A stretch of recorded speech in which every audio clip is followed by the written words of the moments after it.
We found some orphaned footage in the archives that lacks caption sheets. It depicts F-80 Shooting Star jet fighters loading bombs and rockets for ground attack missions. Midway through the raw footage, Sherman tanks are on the move.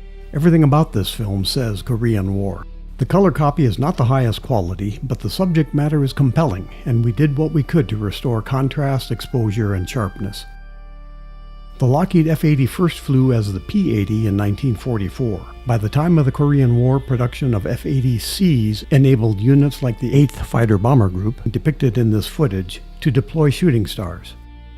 The 8th flew both air-to-air and air-to-ground missions in the Shooting Star, diminishing the air-to-air role over Korea when faster F-86 Sabre jets assumed that duty beginning in December 1950.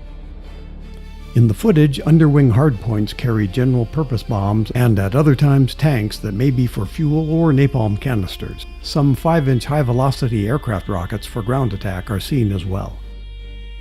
As this historic film is about 3/4 of a century old when we uploaded it, we pause to remember those who served in the Korean War.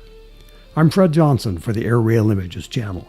Thanks for watching, and thanks especially for giving this video a thumbs up.